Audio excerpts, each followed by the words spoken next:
The Dreamcast, a console full of whimsy and joyous games such as Napple Tale, a jump and run or platformer how most people like to call them. That is one thing, girly, very girly, extremely girly, as girly as something can be, something that would make a young boy think he will turn out to be a little bit fruity one day if he plays this. So it sounded like the perfect game for me to try out. A game you sadly never got to play because it only released in Japan. Luckily there's a fan translation by Cardigan for everyone who is interested in playing it, because you should be. It really surprised me in a positive way, mostly if you love cute things. If you hate cute things, you better turn back. There's a festival in town and you wanna go there with your friends, but you're a clumsy girl so you lose track of time and have to hurry now. Luckily you arrive on time, kinda, and there's even Yotsuba. And there's tons of fun to be had because festivals are pretty damn fun, especially with ice cream. But for some reason you get pulled into the spirit realm because you apparently died, mostly because your stupid spirit guide mixed you up with a cat, since the girl's name is Porch and the cat's name was Porsche. I mean, who should we blame in this situation? The cute spirit guide who can't get names right, or the people who called the cat after a German car brand? I think the answer is simple enough. Instead of ending up in hell like most of us will one day, you get to visit Napple Town. With a catch, the town lost its seasons and time too for whatever reason. It's up to you to fix them because that's how you get your paddles that are inside of us all, don't question it, back that you need to go to the realm of the living again. So it beats one bird with two stones. Sometimes I wish certain seasons would stay gone. Every summer it gets so hot that I wish for winter to come back. But then when it's winter, I just wish for summer to return. Can't see anything bad about spring and fall since those have the right everything. Unless you're allergic to flowers and all that stuff that happens to come back during spring. Luckily I am not. Aside from that little dilemma, I would love to live here. They got a milk bar. I'm lactose intolerant, but I'm sure they could get rid of it with magic. A circus, rich people that you can steal money from, and an ice cream store. What more could you ask for, except for your mayor of the town being called Frog Cup? Oh wow, that exists here too. Is he a car or is he a frog? Is he a frog or is he a car? We will never know because the game itself won't reveal it, since he's just being called a frog car, even if you ask what he is, which implies he's not a frog and also not a car, but a frog car. As a little warning, the game loves to be slow at times, especially at the start. To a degree, if you don't vibe with the cuteness of the game and just want to go bing bing wahoo, then you may have a bad time.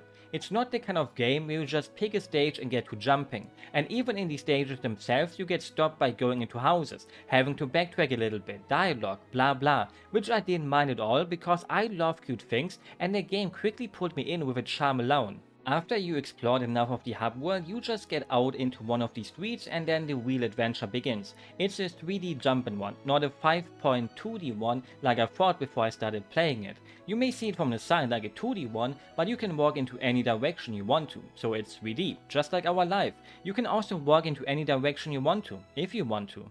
And it's as basic as it gets, which you will notice during the tutorial where Clown teaches you what you can do in this wonderful world. That's also the reason why I've drawn Nia as a clown on the thumbnail, since the clown also plays a fairly big role, just like clowns in real life. I am one, by the way. You gotta jump, a double jump, and you can also knock enemies around with your magic wand. No fancy air dashes, no triple jumps or anything like that, but you can shoot back things the enemies shoot at you or the enemy itself, and when an enemy hits another enemy, they get also killed. Sometimes this is also required to hit switches or unfreeze chests, hit an enemy or the bullet against it and enjoy whatever was inside of it. Sometimes that's all you want and need, just cute stages that you jump around in without any of that fancy schmancy stuff that modern jumpin' once got. But there's one mechanic that those games don't have, and that's making your own cute living plushies. One of the cute mechanics in the game are the parfaits, cute little pets that have different categories. Some heal you, some attack for you, some just cheer. The first one you get in the game just claps for you, to make you happy, and it works. This was the first time in a long time someone actually cheered me on. The last time I got cheered on was probably when I learned how to walk or talk as a baby by my parents. He's not totally useless though, since you kinda need him for a quest. To get more, you either just play the game to get some that you will always get because story stuff happens, but you can also find recipes and items from defeating enemies or opening chests. So you go back to the ice cream store to decode your items to get MIS from them that you need to create specific ones. You extract the MIS by looking around the item and finding icons, and I must say the tutorial does a really bad job of describing how to do it. Like, it looks easy, and it is easy, but the way the game explained it, I was like, okay, I don't get it, but then you try it out for yourself and you immediately understand it. In the bottom left you got those balls. Blue balls are normal balls, not for me though. Golden balls have to be found with the golden filter, and purple ones with the purple filter. So you just turn the item around, and when you find an icon, you hit A. It even makes a little noise when you are close. Boom, easy peasy. Most of the time. Sometimes it will make you feel like an idiot though, because how can I find a dumb icon on a small item in 60 seconds? When you look at the recipes, you can see which icon you need for each parfait. For example, Booster, who you will get as a recipe from the game itself without having to find it, requires a scale. Some geometry things. I don't even know what the third icon is supposed to be, and a pillar. Once you have all 4 icons, you can just easily create it. If you miss like an icon in the recipe, you can also take a chance and try to just make it anyways, and maybe it will work and maybe it won't. The icons are also not just totally randomly stuck onto an item. For example, you need a fire icon. Where will you get that from? Yep, a fireplace item or something else that relates to something that's hot. A bottle will have a water icon inside of it. A lock has a shield icon in it, and so on. But it's kind of just fun to decode every item you get, so eventually you will just have a whole bunch of things and won't have to search around for it too much. Fear not if you're a hater of mechanics like this. You don't need to use it a single time to beat the game normally, except for story stuff, but then the game just decides to do it for you by itself. But you will have to use some of them to get 100% to get to chests that you can't reach otherwise. And obviously also to get all of them, because that counts as 100%, make all parfaits. Some of them can build bridges, others can be used to use them as an extra platform, but I lied kinda, if you play the game on an emulator like I did.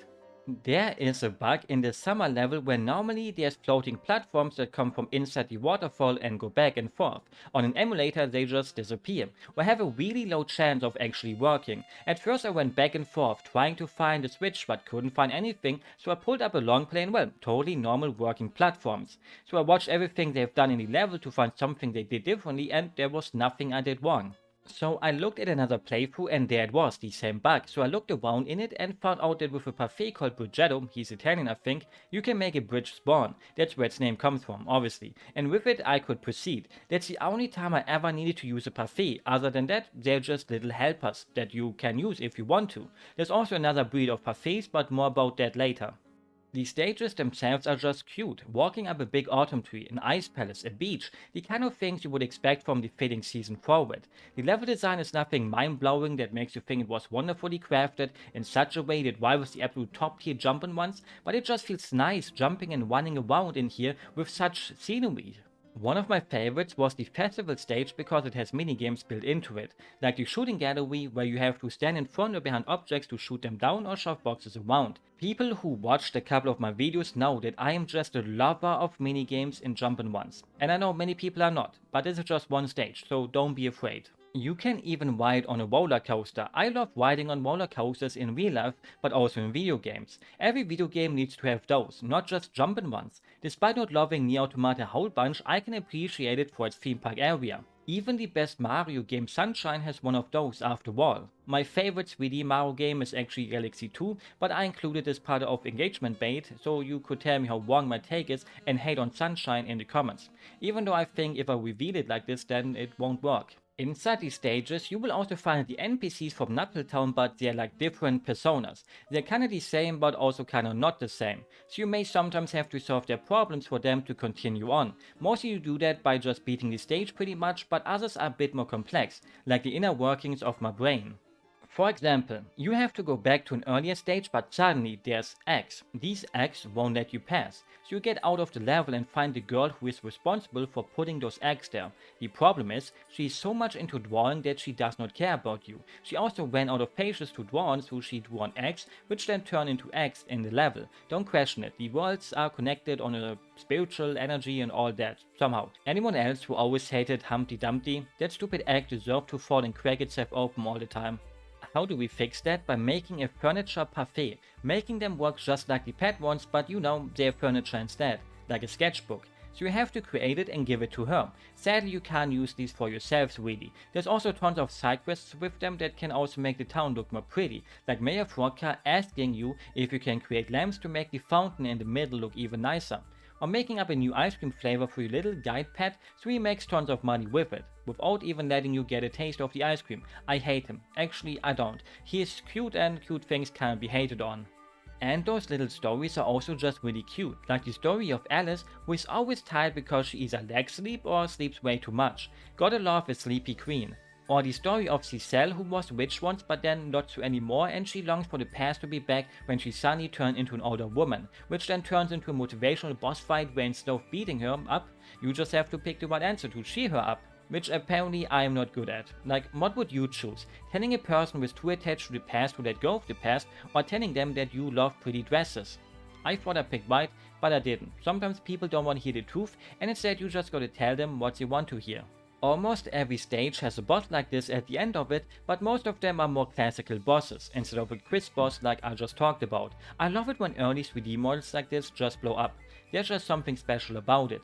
You whack them while trying to avoid things, and those are easy because they don't deal that much damage. You can just hang on to them like a koala hangs onto a tree and bash them till they're dead, so you don't even have to try to avoid them sometimes. There's also some cooler ones, like where you smash back great bombs into the clown's face, for example. Sadly he dies way too fast, or there's also a fight where you have to protect a banker's money from these things while he finishes your taxes.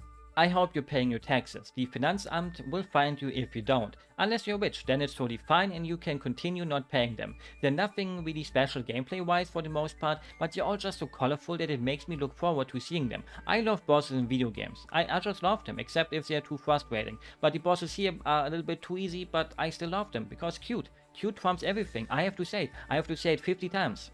Difficulty wise, it hits that sweet spot of fairly casual, but you still need to pay attention so you won't die. I didn't got a single game over, but I paid lots of attention, so maybe that's why. Or fall down when having to climb up a level like the tree, since when you fall down and don't just straight up fall into the abyss, you have to continue from there where you landed, so you do get punished sometimes when you fall.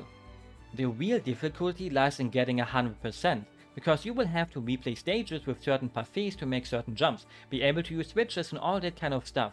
Luckily I'm not the kind of person who has to get everything unless I'm having super duper extremely lots of fun with it.